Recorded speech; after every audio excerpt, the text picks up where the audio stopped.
ሰላም ጤና ይስጥልን ተመልካቾቻችን።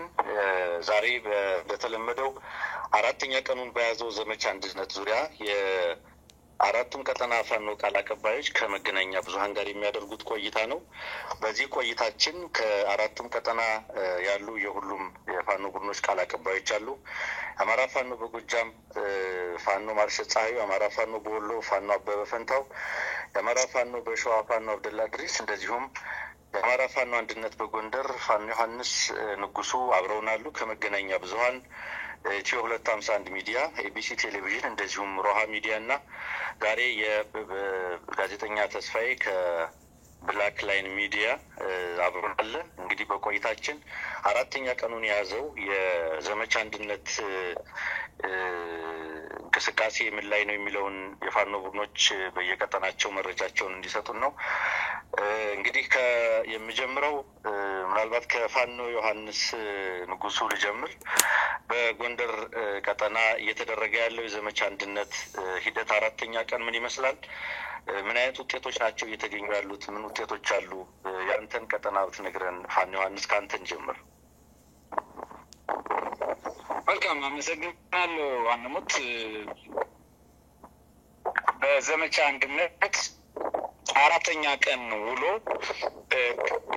በ24 ሰዓት ያስቆጠረው የጎንደር ከተማና አቅራቢያው ያሉ ዙሪያውን ያለው ውጊያዎች እንደቀጠሉ የሆኑበት ከፍተኛ ትንቅንቅ የሚደረግበት ግንባር አንዱ ነው። በዚህ ግንባር አሁን ልክ 12 ሰዓት ላይ ሲሆን ድፍን 24 ሰዓት የሞላው አውደ ውጊያ ነው እየተካሄደ ያለው።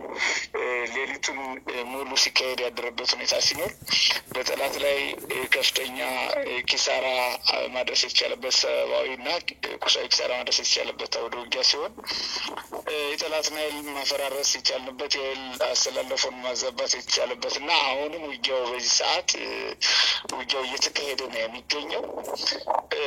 ሰፋ ያለና በርካታ የጦር መሳሪያዎችን አሉ የሚላቸውን ዘመናዊ ትጥቆችን ሁሉ አለ የሚለውን ኃይልም ለቃቅሞ ከተለያዩ አካባቢዎች ያው ውጊያዎችን ለመከላከል ወደ ከተማው ዘልቀን እንዳንገባ መከላከል ምሽጉን እንዳንሰብርበት ጥረት እያደርገዋል። ከፍተኛ ጥረት አድርገው ነበር ጠላት። ሆኖም ግን በከተማው ደቡባዊ አቅጣጫና ደቡብ ምስራቃዊ አቅጣጫ ምሽጎችና ይዞታዎችን ሰብረን የምንፈልጋቸውን ተግባራት እየፈጸምን ነው። በተለይ በጠዳ ክፍለ ከተማ፣ በጎንደር ከተማ አስተዳደር በጠዳ ክፍለ ከተማ የጎንደር ዩኒቨርሲቲ ጠዳ ካምፓስ ውስጥ እንደዚሁም የጠዳ ፖሊስ ጣቢያ 7ኛ ፖሊስ ጣቢያ ተብሎ የሚገለጸውን እና አካባቢው ላይ ኢላማ ያደረግናቸውን ጠላት ክምችት ያለበትን በሙሉ የመታን ቀጠናዎች እያሰፋን፣ እንዲሁም ደግሞ በቀበሌ 20 በኩል በአዞ ድማዛ ክፍለ ከተማ በኩል ተመሳሳይ ማጥቃቶችን ሰንዝረን በሌሊትም በቀንም በፈለግናቸው ቀጠናዎች እየተዘዋወርን የፈለግነውን እንቅስቃሴ እየሰረግን ቀጥተኛ ውጊያዎችንም መደበኛ ውጊያዎችንም መደበኛ ያልሆኑ ውጊያዎችንም እና ወታደራዊ ቴክኒኮች እየተጠቀምን ወደኋላ እየሳብንም ወደፊት እየገባንም የምንፈልገውን አይነት እቅድ እየፈጸምን አሁንም በጎንደር ዙሪያ እና ጎንደር ከተማ አንዱ ክፍለ ከተማ ዙሪያ ከፍተኛ ግብግብ እያደረግን ነው።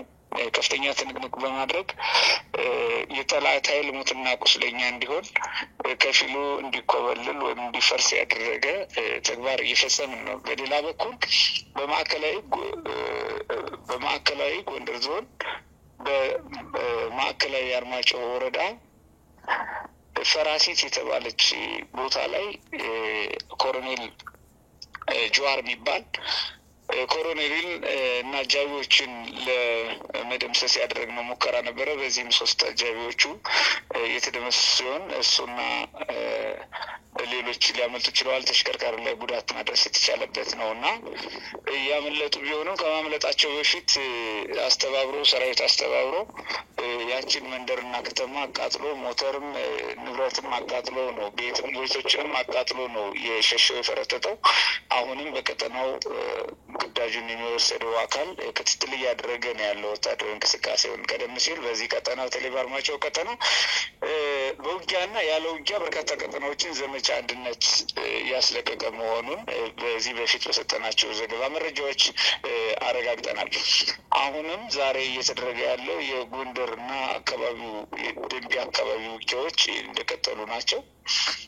በጥቅሉ በጠላት ላይ ሙትና ቁስለኛ ያደረግንበት አውደ ውጊያ እየቀጠለ ሲሆን በተለይም ትንቅንቅ ላይ የሚገኝ የጎንደር የበጋሻ ክፍለ ጦር እንዲሁም የታድሎ ክፍለ ጦር በዚህ አውደ ውጊያ ልዩ ልዩ ብርጌዶቻቸው ተሳታፊ ሆነዋል ማለት ነው። መልካም አመሰግናለሁ ፋኖ ዮሐንስ። እስኪ በመቀጠል ፋኖ ማርሸት ፀሐዩ የአማራ ፋኖ በጎጃም ህዝብ ግንኙነት መምሪያ ኃላፊ፣ በጎጃም ቀጠና አራተኛው ቀን የዘመቻ አንድነት አውደ ውጊያ ውሎ ምን ይመስላል?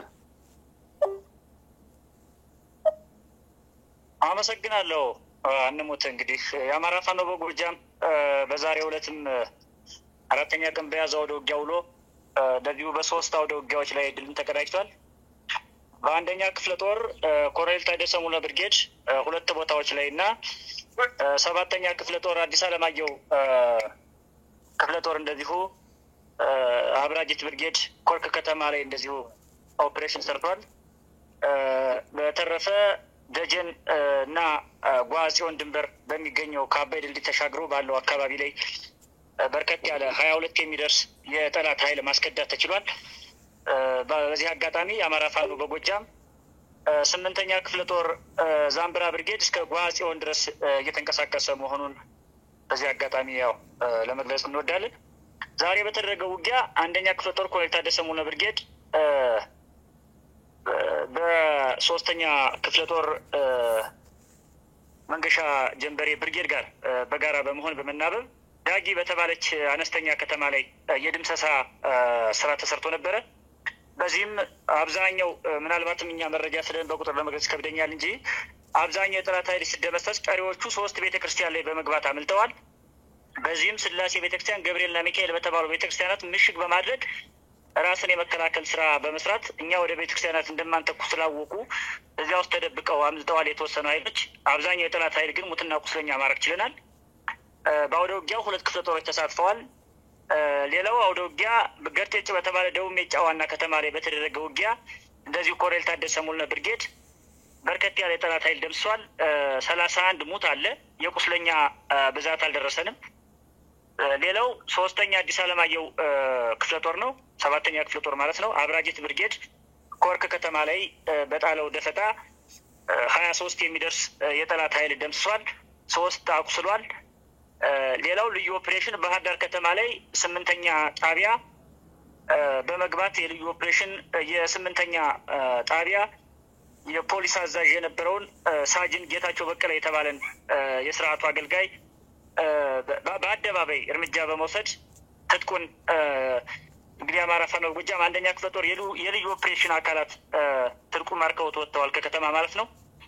በሌላ ግንባር በጠላት ላይ በአቀናጀነው ዘመቻ እየከዳ የወገንን የአማራ ፋኖ በጎጃም እንዲቀላቀል አድርገናል። በዚህም በዛሬው ዕለት ብቻ ጠቅላላ 29 የሚደርስ የጠላት ኃይል መከላከያና ሚኒሻ ተብሎ የሚገለጽ የጠላት ኃይል የአማራ ፋኖ በጎጃምን ተቀላቅሏል ማለት ነው። ዛሬ በዚህ አጋጣሚ የደረሰበትን ምት መቋቋም ያቃተው ጠላት እርስ በርስ መግባባት የማይችልበት የስነ ልቦና ደረጃ ላይ በመድረሱ ምክንያት 2 ቦታዎች ላይ እርስ በርሱ ገጥሟል። የመጀመሪያው ደጀን ነው። ሁለተኛው መርጦ ለማርያም ነው። ደጀን ላይ እርስ በርስ ተታኩሰው 9 የሚደርስ የጠላት ኃይል 4ቱ ሞተዋል፣ 5ቱ ቁስለኛ ሲሆኑ መርጦ ለማርያም ላይ 100 አለቃና 1 የ10 አለቃ ማዕረግ ያላቸው የመከላከያ አዛዦች በእርስ በርስ ውጊያ ህይወታቸው ተቀጥፏል። ይህ የሚያሳየው እንግዲህ የአብይ አህመድ ወራሪ ኃይል ተከታታይ የሆነ እንደዚህ ጥምር ማጥቃት ካደረግንበት በአጭር ቀናት ውስጥ ፈራርሶ ከክልላችን ጠርገን አስወጥተን እኛም ተከትለናቸው አዲስ አበባ መግባት እንደምንችል የሚያሳይ ሲሆን አሁን ላይ ባለው የስነ ልቦና ውድቀት ምክንያት አንደኛ እኛ ከደጀን በቢቸና ሞጣ አድርገን ባህር ዳር ያለውን መንገድ የተቆጣጠረን በመሆኑ፣ ሁለተኛ ከደጀን በደብረ ማርቆስ ፍኖተ ሰላም እንጅባር አድርጎ ባህር ዳር የሚወስደውን ዋና መንገድ የተቆጣጠረን በመሆኑ፣ ሶስተኛ መተከልንና እስከ ቻግኒ አድርጎ እንጅባር የሚያስገባውን መንገድ ሙሉ በሙሉ የተቆጣጠረን በመሆኑ ምንም አይነት ሎጂስቲክ እና ተተኳሽ አሁን የአማራ ፋኖ በጎጃም ወደ ተቆጣጠረው ቀጠና እንዳያስገባ አድርገናል። በተመሳሳይ በሁለት አንቶኖቮች ሰራዊትና ሎጂስቲክ ጭኖ ከባህር ዳር አውሮፕላን ማረፊያ ወደ ሌሎች አካባቢዎች ለማከፋፈል ጥረት ሲያደርግ ነበረ። እሱ ላይም በተጣለው ደፈጣ ምክንያት በፍራቻ ሎጂስቲኩን ጭኖ ከባህር ዳር ከተማ ይባ ቢነሳ ወደ ተባለ ቦታ የወጣ ቢሆንም በብዙ ተሽከርካሪ በፍርሃት ተመልሶ ወደ ከተማው ገብቷል። በአጠቃላይ የአብይ አህመድ ስርዓት አንድ በእኛ ጥምር ኃይል እየተደመሰሰ እየተማረከ ያለበት ሁኔታ ነው ያለው። ሁለት እርስ በርሱ እየተዋጋ እየተጨራረሰ ያለበት ሁኔታ ነው ያለው። ሶስት ከፋኖ ጋር መዋጋት የመጨረሻ የህይወት እስትንፋስ ማጫ መሆኑን ያወቀው ይህ ጠላት ኃይል ወደኛ እየከዳ መሳሪያውን እያስረከበ ወደ ቤተሰቦቹ በሰላም እየተሰናበተ ያለበት ሁኔታ ነው ያለው ማለት ነው። አመሰግናለሁ። እናመሰግናለን ፋኖ ማርሻል ፀሐዩ። እስኪ በቀጣይ በወሎ ቀጠና ላይ የት አካባቢ ምን አይነት አውደ ውጊያዎች እየተካሄዱ ነው የሚለውን ፋኖ አበበ ፈንታው እዚህ አብሮን አለ። አንተ ብትነግረን 4ኛው ቀን ዘመቻ አንድነት በወሎ ቀጠና ምን ይመስላል? አመሰግናለሁኝ ወንድም ያንሙት። እንግዲህ በዘመቻ አንድነት የአማራ ፋኖ በወሎ ቤት አማራ ቀጠና በርካታ ተጋድሎዎችን እያደረግን እንደሆነ ይታወቃል። 4ኛ ቀኑን በያዘው በዘመቻ አንድነት እንግዲህ ምዕራብ ወሎ ኮር 5ኛው የአማራ ፋኖ በወሎ አንዱ ኮር ነው። በጣም ግዙፍ ኮር ነው። እንግዲህ ሰፊ ቀጠና የሸፈነ ነው። በዚህ ኮር በርካታ ተጋድሎዎች ተደርገዋል። ዛሬ መካነ ሰላም ላይ ትናንትናና ዛሬ በጣም ታላቅ ገድል ፈጽመዋል። በተለይ ትናንትና አማራ ፋኖ በወሎ ምዕራብ ወሎ ኮር ኢንጂነር ደሳለኛ አሰፋ ክፍለ ጦር መጋቢት 12 ላይ በርካታ ጥምር የብልጽግናው ዙፋን ጠባቂ ሰራዊት የተደመሰሰበትና ታላቅ ድል የሰሩበት ቀን ነው። እንግዲህ ከመካነ ሰላም ከተማ ወደ ቢሊ አንድ ፓትሮል ላይ ተጭነው የሄዱ የነበሩ 15 የአገዛዙ ዙፋን ጠባቂ ሰራዊት ላይ ደፈጣ በመፈጸም ከቀኑ 5 ሰዓት ትላንትና ማለት ነው ሙሉ ለሙሉ ደምስሰዋቸዋል። 10ሩ ወዲያው ህይወታቸው ሲያልፍ 5ቱ ቁስለኛ ሆነዋል። ከዛ በመቀጠል እንዲሁ ለህዝብ የአገልግሎት የተባለ ለእናቶች እና ለህፃናት የሚያገለግል አምቡላንስ ለጦርነት እየዋለው እንደሆነ ይታወቃል። አገዛዙ በዚህ አምቡላንስ ሰራዊት ጭኖ በሚሄድበት ጊዜ በተለይ እነዚህ ወዳደሮችን ሚሊሻና አድማ ብተና ማለት ነው እንደዚሁ ደፈጣ በመፈጸም ሙሉ ለሙሉ ጥቃት ተሰንዝሮ በውስጡ ያሉት ሙትና ቁስለኛ ሆነው አንድ ከፍተኛ አድማ ብተና አመራርም በሞትና በህይወት መካከል እንደሚገኝ ከስፍራው የአማራ ፋኖ በወሎ ኢንጂነር ደሳለኝ አሰፋ ክፍለ ጦር ቃል አቀባዮች መረጃ አድርሰውናል።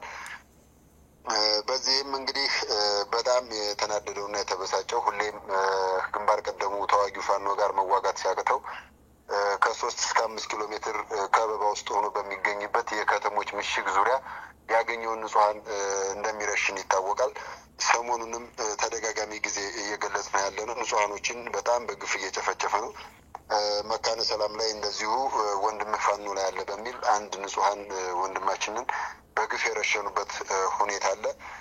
ሰሞኑን ያው እንደምታስታውሱት በመርጦ ግንባር 7 ንጹሐኖች በአንድ ቤት ባሉበት የቦምብ ጥቃት በመፈጸም 4ቱን ህይወታቸውን ሲያልፍ 3 የቆሰሉበት ሁኔታ አለና እንደነዚህ አይነት ዘግናኝ የሆኑ የከባድ መሳሪያ ከቀላል መሳሪያ እስከ ከባድ መሳሪያ ብሎም እስከ ድሮና ጄት ድረስ ንጹሐኖችን ኢላማ ያደረገ ጥቃት ያው እንደተለመደ ነውና አሁንም ይሄ በወሎ ቤት አማራ መካነ ሰላም የቀጠለበት ሁኔታ አለ። በዚሁ በምዕራብ ወሎ ኮር አሁንም ተጠናክሮ በቀጠለው ተጋድሎ አማራ ሳይንት መቅደላ ክፍለ ጦር ሸሁሴን ጅብሪል ብርጌድ ከመጋቢት 6 ከዘመቻ አንድነት ዋዜማ ጀምሮ እስከ ዘመቻ አንድነት አሁን እስከ ቀጠለበት ጊዜ ድረስ 1 ሳምንት የዘለቀ በርካታ ተጋድሎ እያደረጉ ይገኛሉ። ሁሉም አህዶች እየተሳተፉ ይገኛሉ። ከዚህም ሸሁሴን ጅብሪል ብርጌድ በጣም ጠንካራ የሚባለውን ተጋድሎ እያደረገ ይገኛል።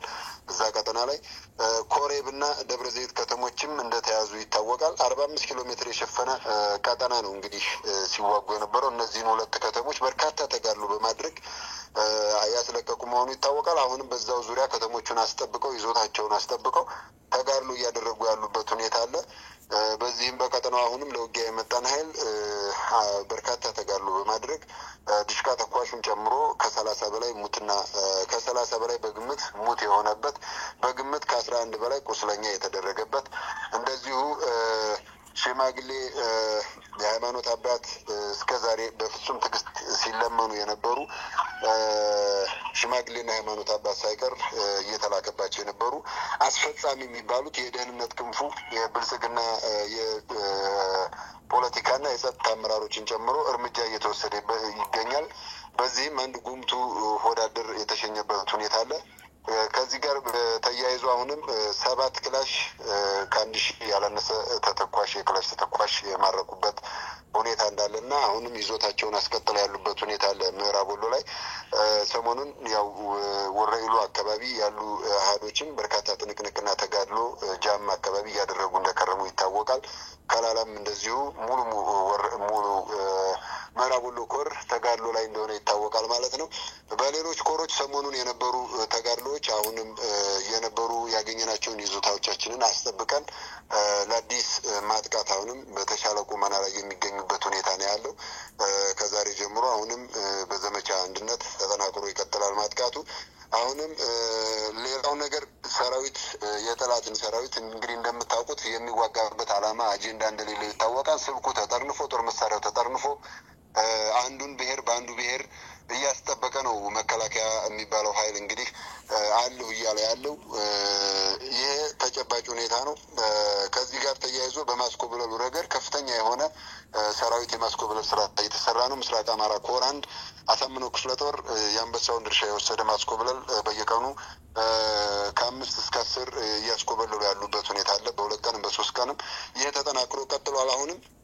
በተለይ አሁንም እንደ ስትራቴጂ ሁሉም መያዝ አለበት ብለን የምናስበው ራሱ ምርኮኛ መከላከያዎችም ጉዳት የደረሰባቸውም በምናገኛቸው ጊዜ እኛ ይህንን ጦርነት መጨረስ አንችልም፣ እናንተ ግን ይህንን ጦርነት መጨረስ ትችላላችሁ። አስፈጻሚ የሚባለውን ኃይል የደህንነት መዋቅሩን የብልጽግናና የፖለቲካና የጸጥታ የብልጽግና አመራሮችን ከቀበሌ ጀምሮ በተለይ ህዝቡ ቀጥታ የሚገናኘው የቀበሌና የወረዳ አመራሮች ነው። እነሱንም ማዕከል ያደረገ ጥቃት በመፈጸም ጦርነቱን እንዲያልቅ ማድረግ ይቻላል። ውጊያውን የሚመራው ማሳጣት ይቻላል እና አስፈጻሚውን ያነጣጠረ ጥቃት እንድትከፍቱ የሚል መልእክትም ተደጋጋሚ ስለሚመጣ ይህንንም ተግባራዊ ያደረገ ስራ እየሰራ ነው። አሁንም ትልቅ ሁለንተናዊ ዝግጁነት አለ በሰራዊታችን መካከል። በቀጣዮቹ ቀናቶችም በርካታ ድሎችን ማስመዝገብ የምንችልባቸው ስራዎችን እንሰራለን ብለን እናስባለን። አመሰግናለሁ። መልካም ፋኖ አበበ ፈንታው እናመሰግናለን። እንግዲህ የአማራ ፋኖ በሸዋ ህዝብ ግንኙነት መምሪያ ኃላፊ ፋኖ አብደላ የኢንተርኔት የተቋረጠበት ይመስለኛል። እስኩ እስከሚመለስ ድረስ ለሶስታችሁም የሚሆን አንድ ጠቅለል ያለ ጥያቄ ላንሳ። እንግዲህ በዚህ የህልውናና የፍትህ ትግል ውስጥ ከፍተኛ ዋጋ የሚከፈልበት ትግል እንደመሆኑ በምንም መልኩ በዚህ ትግል ላይ የሚደረግ የሚቃጣን ጥቃት ያለ ርህራሄ ስም ጠርቶ መመከት ተገቢ ይመስለኛል። እኔም እንዳንድ የሚዲያ ታጋይ የምረዳው። ስለዚህ ሰሞኑን በተለይ ከትናንትና ጀምሮ መነጋገሪያ የነበረው በአንድ በኩል የአገዛዙ መከላከያ ሰራዊት ባወጣው አነጋጋሪ መግለጫ ከዚህ ከዘመቻ አንድነት ጋር በተያያዘ አቀናጂዎቹም መሪዎቹም ሌሎች ናቸው በሚል አንድ የትግራይ ጄኔራልን ስም ጠርቶ ትናንትና መግለጫ ማውጣቱ ይታወቃል። በዛም በተለይ ከ300 በላይ የፋኖ አባላትን ደምስሻለሁ የሚል መረጃ አውጥቷል። ይሄንን በተመለከተ እንግዲህ አነጋጋሪ ነው። እናንተ ምላሽ ትሰጡበት እንደነበረ አውቃለሁ። እሱ ላይ ምላሽ ማብራሪያ እንድትሰጡ ነው። በሌላ ረገድ አሁንም ቢሆን ይህንን የህልውናና የፍትህ ትግል የማሳነስ እና የማጥቃት እንቅስቃሴዎች በተለይ ከአፋሕድ ደጋፊ በኩል በስፋት እየተመለከትን ያለ ነው። ይሄ ትግል በአንድ በኩል የወያኔ ከጀርባው የሚመራው ትግል ነው የሚል ስም ማጥፋት በአንድ በኩል እናያለን። በሌላ በኩል በሀሳብ በአቋም ልዩነት ያላቸውን የፋኖ ቡድኖች ወይም አካላት ለማጥቃት የተደረገ ነው የሚል አጠቃላይ ይህንን ዘመቻ ለማጥቃት በተለይ ዘመቻ አንድነትን ለማሳነስ ለማጥቃት የሚደረጉ የተለያዩ ፕሮፓጋንዳዎች አሉ። በእነዚህ ላይ የእናንተ ጠንካራ ምላሽ ይጠበቃል ብዬ አስባለሁኝ እና ምን ማለት ናቸው? አገዛዙ ምን እያለን ነው? በዚህ በኩል ያሉ አማራ ትግል ውስጥ አለን የሚሉ ነገር ግን የአማራን ትግል መልሰው የሚያቆስሱ የአማራን አርሶ አደር ትግል መልሰው የሚያሳንሱ አካላትን ጉዳይ እናንተ እንዴት ነው የምትመለከቱት? ምናልባት በቅደም ተከተል ለመሄድ ፋኖ ዮሐንስ ከአንተ ልጀምር፣ ከዛ ማርሸት ፀሐዩ፣ ቀጥሎ ፋኖ አበበ። እነዚህ ላይ ሀሳብ ብትሰጡበት። ዮሐንስ መቀጠል ትችላለህ።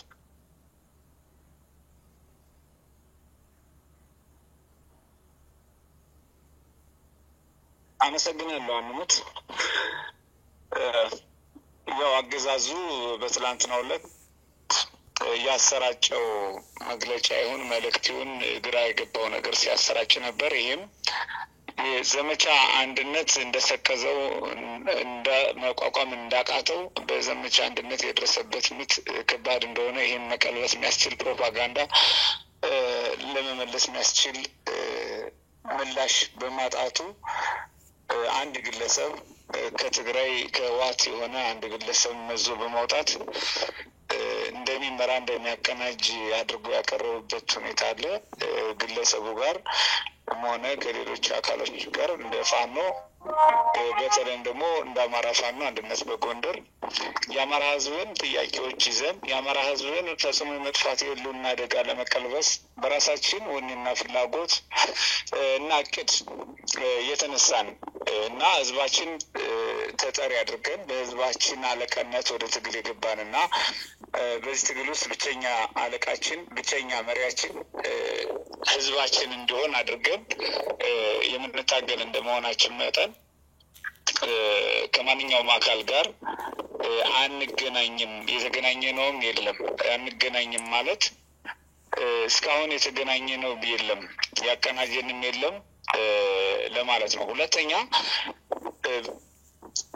በጦርነቶች ይህ ብቻ አይደለም የተካሄደ የነበረው ጦርነት። በሰሜኑ የጦርነት ጊዜ እንኳ ጀነራል ምግበ እንደመራን አድርገው ጭምር እንደሚያስበው ነው የገባኝ አንደኛው። ሁለተኛው ይህ ደግሞ ሊሆን አይችልም፣ ሊሆን እንደማይችል እርስ በርሱ የሚጣረስ እንደሆነ ይታወቃል። እና በሌላ በኩል አንድ ግለሰብ ብቻው ምን አይነት ፓወር አለው? ምን አይነት አቅም ሊኖረው ይችላል?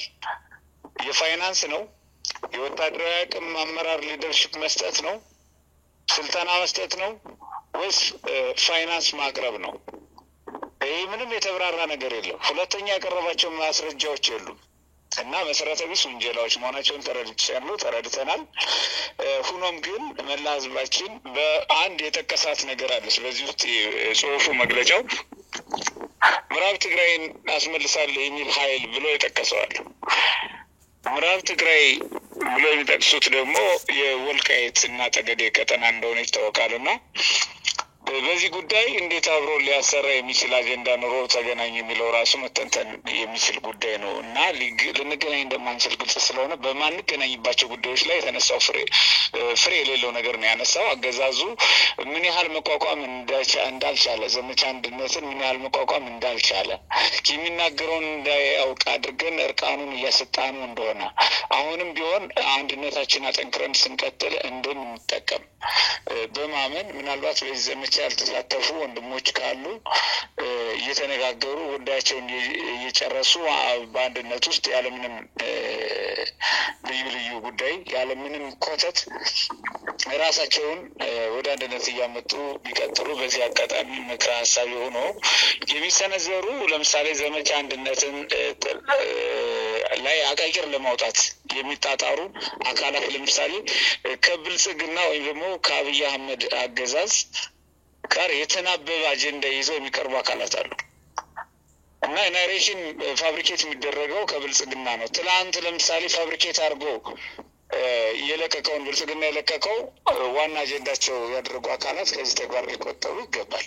እንደ አማራ ማሰብ እና እንደ አማራ የገባንበትን ችግር አውቀው የፈጽሞ መጥፋት የህልውና አደጋ ውስጥ የገባ ህዝብ እንደመሆኑ መጠን በዚህ ልክ ለህዝባቸው ብቻ ቅድሚያ ሰጥተው ትግሉን በንጽህና ቢያግዙ ጥሩ ነው። ከዛ ውጭ ደግሞ የጠላትን ሀሳብ ከወገን ጋር ቀላቅሎ ከማስቅረብ ይልቅ የጠላት ሀሳብ የሆነውን አጀንዳ ይዘው የሚመጡ አካላትን በአደረጃጀቶች ራሳቸውን ቢፈትሹ ጥሩ ነው ላለው ወይም እንደዚህ አይነት ሀሳብ ባያራምዱ መልካም ነው። ከዛ ውጭ ግን የሀሳብ ነጻነት የሚባል ነገር በህልውና ትግል ውስጥ የሀሳብ ነጻነት ተብሎ በሚዲያ ትግሉን አደጋ ላይ የሚጥል ነገር ሲኖር ትግል እንዲጠበቅ ደግሞ የሚፈልግ አካል ይፈጠራል እና ትግል መጠበቅ ደግሞ ህዝባችን ከመጠበቅ እኩል የሚተያይ ጉዳይ እንደመሆኑ ትግል እየተጠበቀ መቀጠል አለበት።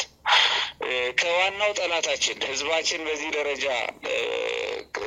ደረጃ ቀውስ ውስጥ ባስገባ የህልውና አደጋ ውስጥ ካስገባ አምባገነን የአብይ አህመድ ወንጀለኛው የጦር ወንጀለኛ የአብይ አህመድ ቡድን ጋር ወይም ደግሞ ከአብይ አህመድ ጓዳ የሚመጡ አጀንዳዎችን ይዞ መሰለፍ ወይም ደግሞ ማባዛት ይሄ በምንም ቋንቋ ሊገለጽ አይችልም። የሚገለጸው የጠላትን አጀንዳ ይዞ የሚሄዱ አካላት በትግል ስም ለመግለጽ ነው ይቸገራሉ። ልዩ አጀንዳና ልዩነት ቢኖር እንኳ አቀራረቡ በወገናዊ አቀራረብ የሚቀርብና ወግና ሁኔታውን ቦታውን የጠበቀ ዲሲፕሊን እንዲሆነ እንጂ ለትግሉ የማያስብ ኃላፊነት የማይሰማው ለህዝቡ የማያስብ ኃላፊነት የማይሰማው ደንታ ቢስ በሆነ መንገድ አብሶ ደግሞ ጠላትን በሚጠቅም አጀንዳ የጠላት ጓዳ የሚፈበረኩ የአጀንዳ ምርቶችን ይዞ ወደ አደባባይ ለገበያ የሚወጣ ብዙ አካል አለ እና እኔ የታዘብን ነው የቆየ ነው። እነዚህ አካላት አልፎ አልፎ በቁጥራቸው ትንሽ እንደሆነ አውቃለሁ። በተለያየ መንገድ ሀሳባቸውን ይገልጻሉ። ስለዚህ ከዚህ ቢቆጠቡ ጥሩ ነው። ካልሆነ ትግሉ ራሱ እያበበ እየጎመራ እየሄደ ስለሆነ እየተረዱ የሚሄዱበት ሁኔታ ደግሞ እየተፈጠረ ይሄዳሉ ብዬ ነው የማስበው። አመሰግናለሁ። መልካም። በእኛ በኩል የአማራ ፋኖ አንድነት በጎንደር ዘመቻ አንድነትን ለአንድነትና ለነጻነት እንደምንጠቀም እንደምንገለገልበትና ተሰልፈን የህይወት ዋጋ የከፈልን ስራዎች እየሰራን ስኬታማ ስራዎችን እንዳማረ እየተፈጸም እንዳለ ይታወቃል። ሆኖም ቅድም ከጠየቀኝ ጥያቄ ጋር ተያይዞ አወናባጅ አካላት ብዙ ጊዜ የወልቃይትና ጠገዴ ጉዳይን እያነሱ አወናባጅ ኢሹ ያነሳሉ እና እነዚህ ኢሹዎች ከኛ በላይ ቀድሞ ለወልቃይት የማይደርሱ ሲደርሱም አይተን የማናውቃቸው ትላንትም የደረስነው ምንደርሰው ባለቤቶቹም እኛ እንደሆን ከማንም በላይ የምንቀርበው እኛ እንደሆን እየታወቀ በብዙ መመዘኛ ወልቃይትንም ሆነ ህዝባችን የማንነትና የወሰን ጥያቄ ያነሳ መሆኑን ግምት ውስጥ አስገብተን ይህ በህጋዊ መንገድ ሆነ በሌላ መንገድ እንዲመለስ ለዘመናት የታገልን ሰዎች መሆናችን አካላት መሆናችን የፋኖ ኃይል የሚታወስ ነው። አሁንም ይሄ እዚህ ላይ የተቀየረ ነገር የለውም። ከህልውና ትግሉ ጋር ማሳ ለመሳ የሚታይ የህልውና ጉዳይ ጋር የሚያያዝ ነው። ለምሳሌ የተነሳው የወልቃይት ጉዳይ የማንነትና የወሰን ጉዳይ ከህልውና ጋር የሚያያዝ ነው። ከመጥፋት ካለመጥፋት ጋር የዘር ግንድን ማንነትን መሰረት ያደረገ ስለሆነ የመጥፋት ስጋታችን በወልቃይት ያለውም የማንነትና የወሰን ጉዳይ በሌሎች አካባቢዎችም ያለው የማንነትና የወሰን ጉዳይ የራያም ሆነ የጠለምት የሌሎች አካባቢዎችም የማንነትም የወሰንም ጥያቄ ያለባቸው ሁለቱም አይነት ጥያቄም ያለባቸው አሉ። እነዚህ ጥያቄዎች በፋኖ ትግል ውስጥ የተካተቱና እየታገልንላቸው አሁን መስዋዕትነት እየከፈልላቸው ያለ መሆኑን ህዝባችን ሊረዳን ይገባል።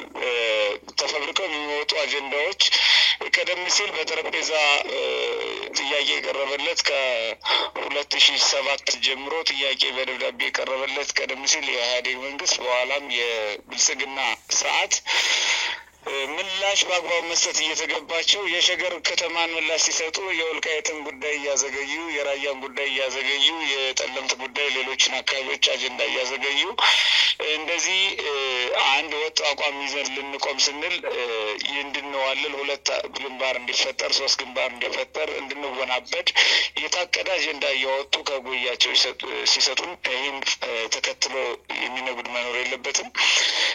ጉዳዩ የምንታገልለት አብይ ጉዳይ መሆኑን ታሳቢ አድርገን ያለምንም መወናበድ የአብይ አህመድ ስርዓት እንዲገረሰስ ርብርብ እንድናደርግ ፊታችን በዋናው ጠላት ላይ እንድናደርግ በዋና ጉዳያችን ላይ እንድናደርግ እስከዛው ደግሞ ምንም አይነት ወረራም ሆነ ምንም አይነት የአማራ ጥቅሞችን አሳልፈን የማንሰጥ መሆናችን እንዲገነዘብልን መላ ህዝባችን እና ደጋፊያችን እንፈልጋለን። አመሰግናለሁ። እናመሰግናለን ፋኖ ዮሐንስ። እስኪ በተነሳው ጥያቄ ላይ ፋኖ አበበ በተለይ አገዛዙ መከላከያ ሰራዊት በአሰራጨው መረጃ እና በተለይም ዘመቻ አንድነትን በተመለከተ በተለያዩ አካላት የተሰጡ ካሉ አስተያየቶች አኳያ ያንተን መልከታ እንስማ። አመሰግናለሁኝ አንሙት። ያው ጓዶቼ በደንብ ጠቅሰውታል። ከትላንትናው የመከላከያ መግለጫ ጋር ተያይዞ በርካታ ነገሮችን ማንሳት ይቻላል። ያው አዲስ ራሱን የቻለ ትርክትን ያለው ጭምር ነው እና ብዙ ነገሮችን ማንሳት በብዙ ነገሮች ላይ መወያየትና ህዝባችንንም ማስገንዘብ ያለብንን ነገር ማስገንዘብም እንዳለብን አምናለሁ እና በመሰረታዊነት መግለጫው በራሱ የተቋሙን መውረድና ከተቋምነት ወርዶ የአንድ ቡድን አገዛዝ የዙፋን ማስጠበቂያ እንደሆነም የሚያሳይ ነው እና የተጠቀሟቸው ቃላቶች የተጻፈበት ሁኔታ ስታዩት እጅግ የሚያሳፍር ነው እና እንደ ሀገርም በጣም ሎና ላይ ሀገርን ማለን ለማለት የሚያስደፍር አይደለም። ከትላንትናው መግለጫ ጋር ተያይዞ ከጄኔራል ምግበይ ጋር አያይዞ የጄኔራል ምግበን ላይ ያወጡትም ጭምር እስከሚመስል ድረስ በርካታ ነገር አንስተዋል። እሱ ራሳቸው የሚመልሱት ሆኖ እያለ በአጠቃላይ ግን ፋኖ ብቻውን የቆመ አይደለም የሚል የሀሰት ትርክት ለዓለም አቀፉ ማህበረሰብ ለማስገንዘብም ያለመ ይመስለኛል። እንዴት ነው? ከዛ አንጻር ፋኖ የራሱ የሆነ ርዕዮተ ዓለም የሌለው መሪ የሌለው በአንድ ግለሰብ በአንድ ጄኔራል የሚመራም ለማስመሰል የተሄደበት ርቀት አንድ አሳፋሪ ነው። እነሱ ያሰቡትን ግን ለህዝባችን ማስገንዘብ ያስፈልጋል ብዬ አምናለሁኝ። አጠቃላይ ብዙ ሰው የሚረዳው ነው። አጠቃላይ ከብልጽግና ዛሬ አንድ አጀንዳ ነገ አንድ አጀንዳ እየቀያየረ ዛሬ አንድ ሴራ ነገ ሌላ ሴራ እየሰራ የራሱ ህዝብ ላይ ከክላሽ እስከ ድሮን እያዘነበ ያለ ስርዓት እንደመሆኑ ከዛ አንጻርም መታየት የሚችል ነው። ሌላኛው ፋኖ የራሱ የሆነ ዓላማ መርም የለውም የሚል ትግሉንም የማንኮሰስ ዓላማ ያለው ሆኖ አግኝቼዋለሁኝ። በሌላ መንገድም ደግሞ የአማራን ህዝብ ፋኖ ከወጋችሁ ህወሓት ጋር ቆሟል፣ እናንተም ከብልጽግና መንግስት ጋር ቆሙ ለማለት ያሰበም የሚመስልበት ከዛ በዘለለ ደግሞ ምዕራብ ትግራይ የሚለው ወልቃይትን በዛ በኩል ምዕራብ ትግራይ እያሉ የሚጠሩት የወልቃይትን ቀጠና አሁንም ከፕሪቶሪያው ስምምነትም ጋር ያው የፕሪቶሪያ ስምምነት አማራው አይመለከተውም፣ አልተወከለበትም። ስለሱ ብዙ ለማለት ፈልጌ ሳይሆን አሁንም እንደ ካርድ እየተጠቀመው ነው። አሁንም ወልቃይት ራሱን እንደ ካርድ ይጠቀማል። ራሱ የፕሪቶሪያው ስምምነትንም ካርድ አድርጎ ያስቀመጠበት ሁኔታ አለ አብይ አህመድ። ከዛ ጋር ተያይዞ አሁንም በአደረጃጀቶች ወይም በፓርቲዎች ምናምን ሳይሆን በአማራ ህዝብና በትግራይ ህዝብ መካከል አሁንም የግጭት በወቅት እየጠበቀ የሚፈነዳ ፈንጅ አድርጎ የማስቀመጥ ፍላጎትም አለው። ይሄ በእኛ ትውልድ አይሆንም፣ እየሰራንበት ነው። ወደፊትም በደንብ ይሰራበታል ብዬ አስባለሁ። ከዚህ ጋር ተያይዞ አሁንም ካርድ አድርጎ መጠቀም ውሰዱ ብሎ ከሰጠ በኋላ ያስወሰደው ፋኖ ነው ለማለትም አሁንም ናሬሽን አለ፣ አዲስ ትርክት የፈጠረበት ሁኔታ አለ። ይህንን በጣም የነቃ ትውልድ ነው። በጣም በርካታ ምሁራኖች ብዙ ሰንጥቀው መረዳት የሚችሉ የእውቀት ሀብቶች ያሉን እንደመሆናችን መጠን እንደ ፋኖ ዙሪያችን በእውቀት የተትረፈረፈ ሴራን ማክሸፍ ብቻ ሳይሆን በሰሩትም ራሳቸው ጉድጓድ እንዲገቡ ማድረግ የሚችል የተማረ ኃይል መተኮስም የሚችል በአውደ ውጊያውም በፖለቲካውን መስክ በርካታ ስራዎችን መስራት የሚችል ትውልድ ተፈጥሯል እና የሄደበትን ርቀት ለህዝባችን ማስገንዘብ ያስፈልጋል። ይገነዘበዋል። አሁንም ደግሞ ግን ተገንዝቦታል ብሎ ዝም ማለት ሳይሆን የበለጠ ማስገንዘብ መቻል አለብን። ትናንትናም እንደጠቀስ ነው፣ ዛሬም አርበኛ ዘመነ ካሴ በመግለጫም ጭምር እንደጠቀሰው ፋኖ የራሱን ክላሽ ይዞ የወጣ በነበረው የህልውና ጦርነትም በእነሱ በብልጽግናና በህወሓት የስልጣን ጦርነት አማራው ግን የጦር ሜዳ ሆኖ ርስቶቹን ተነጥቆ በገባበት ፍርድ በግድ ተከፍቶ በገባበት ጦርነት በነበረው ጊዜ ጭምር የአማራ ገበሬ በሬውን እየሸጠ የአማራ ልጅ ላሙን እየሸጠ የታጠቀውን ክላሽ አውርድ ተብሎ አላወርድም፣ የአባቶች አይደለም ስሪት አይደለም ትጥቄን አላወርድም፣ እየሞትኩ በጅምላ እየተገፈፍኩ እየተገደልኩ በጅምላ እየተቀበርኩ ባለሁበት ሁኔታ ትጥቄን አላወርድም በሚል ከዛ ሰዓት ጀምሮ ከምርኮኛው ብርሃኑ ሰራዊት ደግሞ ማርከን እየታጠቅን ዛሬ ከክላሽ ተነስተን እስከ ሞርተር የታጠቅንበትን ትግል ዳር ለማድረስ የተነሳ የራሱ የሆነ ዓላማ ያለው በራሳችን ትጥቅ በራሳችን አእምሮ መሪ ያለን ርዕዮተ ዓለም ያለን የምንዋጋበት አጀንዳ ያለን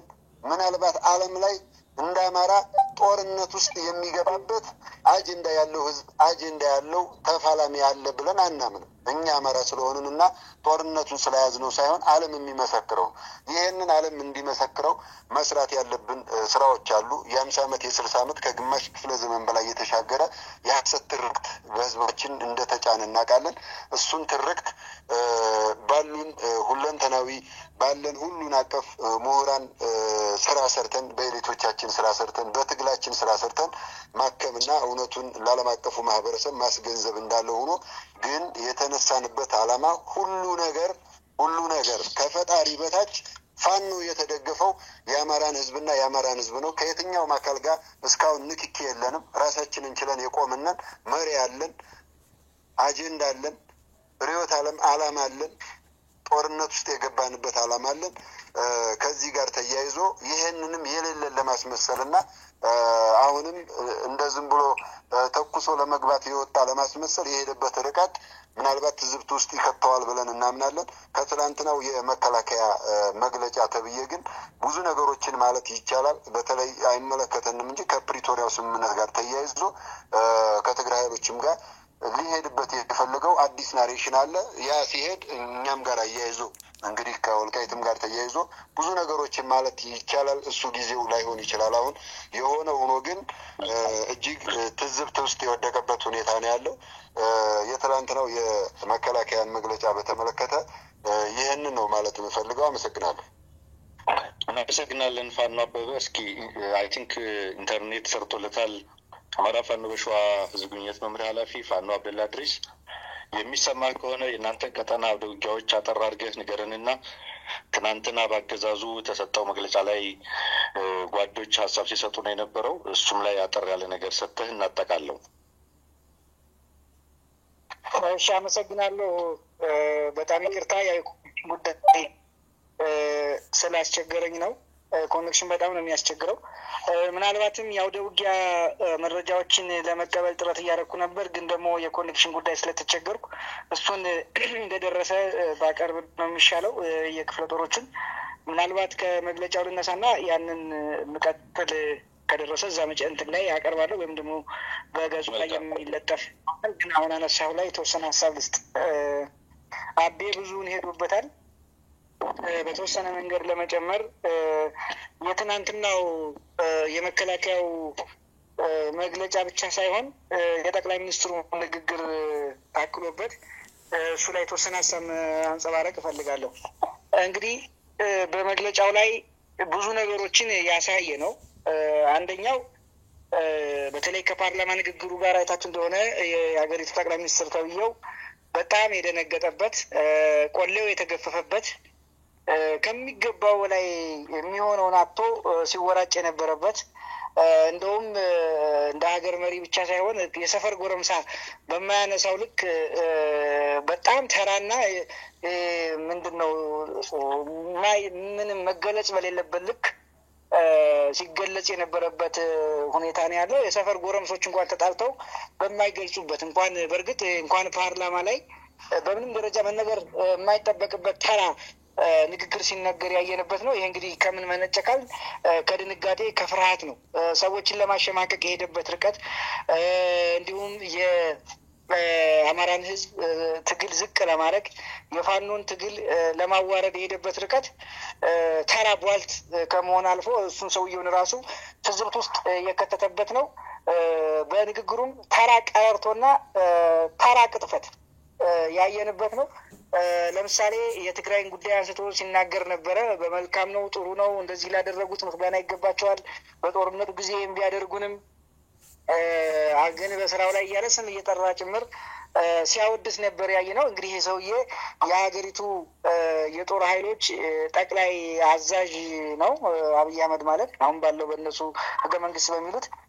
ያንን ብሎን ሲያበቃ ግን ወደዛው ነው ከሆነ ቅጽበት በኋላ ደግሞ የነዛን ሲያወድሳቸው የዋሉትን ኃይሎች ገልብጦ መከላከያ ተብዬው ያወጣውን መግለጫ ስናይ ምን ያህል ሰውየው ፍርሃትና ድንጋጤ ውስጥ እንዳለ ያየውበት ነው። ስለዚህ በጣም በመርበትበት ውስጥ ሆኖ በጣም የአማራን ጥላቻ ኑሮበት ግን ደግሞ የዚህ አደረጃጀቱ ወይም ደግሞ የዘመቻ አንድነቱ በጣም ውጥረት ውስጥ እንደከተተው ሰዎችን ጭምር እየጠራ ሲገላምጥ ሲያስፈራራ የዋለበት ነበር። እንደገና ግን ያው ሁለቱ ይሄ መግለጫ ሲወጣም እነሱ ራሳቸው ተናበው ነው የሚያወጡት። መቼም የሀገሪቱ ጠቅላይ የጦር አዛዥ ሳያውቅ እንደዚህ አይነት መግለጫ ይወጣል ተብሎ አይታሰብም። ታስቦበት መጨረሻ ላይ ያንን ይዞ መጥቷል። ያንን ሲያወጣ ግን እኔ ያሳየኝ ነገር ቅድም አቤ አንስቶታል። በእርግጥ እንደው የተወሰነ ለመጨመር ያክል ነው።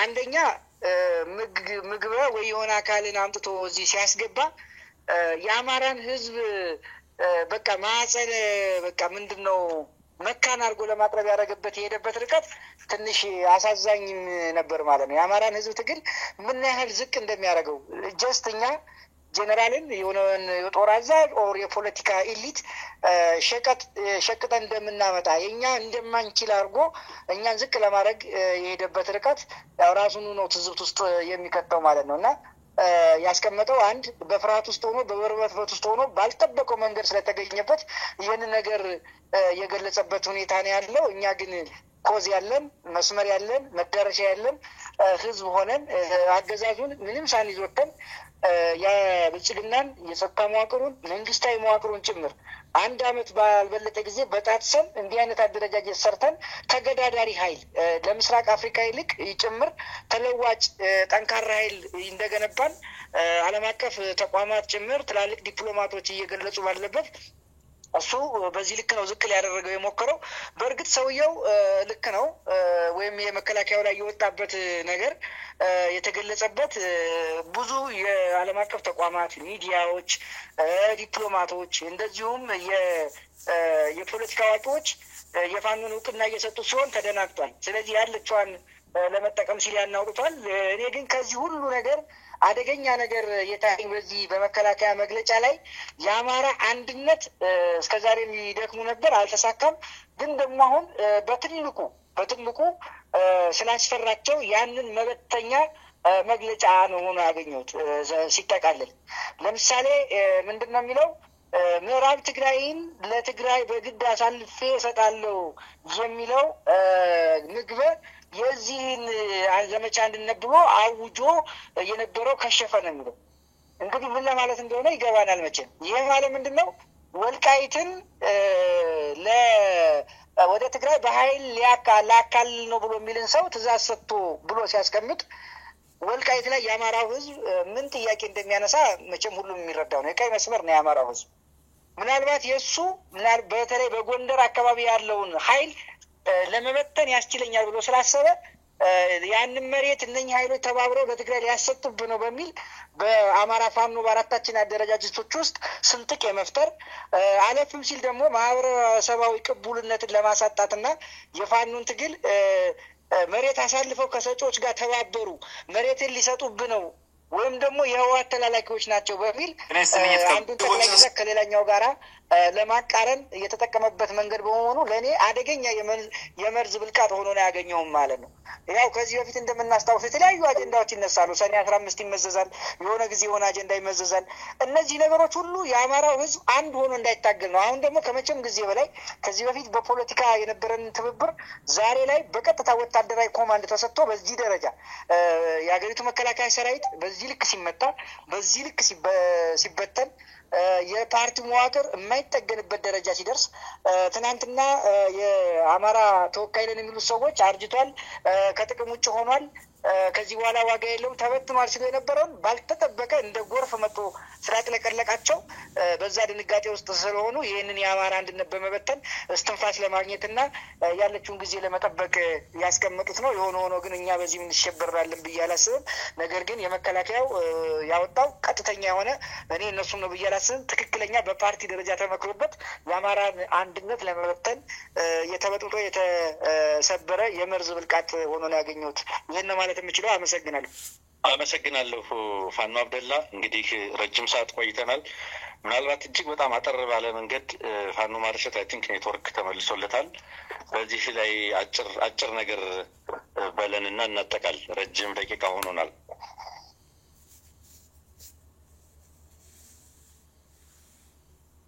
አለ ፋኖ ማርሸት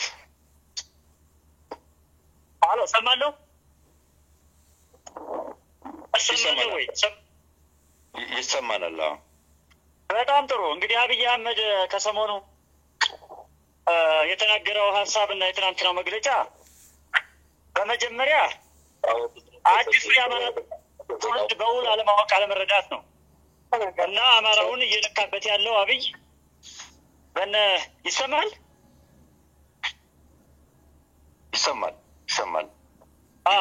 አብይ አህመድ አማራውን እየለካው ያለው አብዮታዊ ዴሞክራሲ ፈልፍሎ ባሳደጋቸው አማራን እንወክላለን በሚሉ ምስለን ያሸንጉሊቶች በነተመስገን ጥሩ በእናገኘው ተሻገር ቁመና እየለካው ነው። የእኛን ትውልድ አዲሱን ትውልድ አያውቀውም። በመጀመሪያ ወደ ትናንትናው መግለጫ ስሄድልህ ከማይረባ ጉልበት ልብ አድርጉልኝ ማለት ብሎ ነው አብይ አህመድ ይህች መግለጫ ያወጣትና እንደነገርኩ አዲሱ ትውልድ የእውቀት፣ የሀሳብ፣ የጀግንነት፣ የታሪክ፣ የጥበብ፣ የሁሉ ነገር የፍልስፍና ባለቤት ነው እና ሰፊው የአማራ ማህበረሰብ ሰፊ መልክዓ ምድር ላይ ያለ ህዝብ፣ ሰፊ ሪሶርስ ያለው ህዝብ፣ ሰፊ የሰው ኃይል የሰው ኃይል ያለው ህዝብ ሲቀናጅ ሲዋሃድ በአንድነት ምን ሊፈጥር እንደሚችል አብይ አህመድ የፖለቲካም የኢንቴሊጀንስ ትንተና አይሰራም። ደንቆሮ ስለሆነና በገደምዳሚ ሀገር ስልጣን ላይ የወጣ ሰው ስለሆነ አዲሱን ትውልድ ስለማይረዳ የሚያራምደው ሀሳብ ነው። አንድ ሁለተኛ ግን በአጽንኦት የምናየው አንድ ከህወሓት መካከል አንድን ሰው መጥቀሱ፣ ሁለት የፋኖና የአንድነት ኦፕሬሽንና የአንድነት መንገድ ከህወሓት ጋር ያያይዝበት የሞከረው ጉዳይ የእኛ ቀይ መስመራችን ነው። ስለዚህ በጥልቀት እየተከታተልን እየመዘን ለህዝባችን ይፋ የምናደርገው ጉዳይ ነው እንጂ አብይ አህመድ ምግብ ኃይልን ጠርቶ የምናልፈውና ስቀን ወይም የእሱ ስህተት ነው ብለን በፍዘት የምንመለከትበት ጉዳይ እንደሌለ በአጽንኦት መናገር እፈልጋለሁ። አዲሱ ትውልድ ግን ወደ ማሸነፍ ወደ ከፍታችን እንሄዳለን የሚል ሀሳብ አለኝ። አመሰግናለሁ። እጅግ በጣም እናመሰግናለን። ሁላችሁንም የአራቱም ቀጠና ፋኖ አደረጃጀት የህዝብ ግንኙነት መምሪያ ኃላፊዎች እንደዚሁም የመገናኛ ብዙኃን ስለነበረን ቆይታ እጅግ በጣም እናመሰግናለን። የዛሬው 4ኛ ቀን የዘመቻ አንድነት የውሎ መረጃዎች እነዚህን ይመስሉ ነበረ። አብራችሁ ስለቆያችሁና እነዚህን ሁሉ ማብራሪያዎችና መረጃዎች ስለሰጣችሁን የህዝብ ግንኙነት መምሪያ ኃላፊዎቹን እጅግ በጣም እናመሰግናለን። እዚህ መግለጫ ላይ አብራችሁ ያላችሁ መገናኛ ብዙኃንም እንደዚሁ እናመሰግናለን። መልካም ጊዜ እመኛለሁ። መልካም ጊዜ እመኛለሁ። መልካም ጊዜ እመኛለሁ። መልካም ጊዜ እመኛለሁ። መልካም ጊዜ እመኛለሁ። መልካም ጊዜ እመኛለሁ።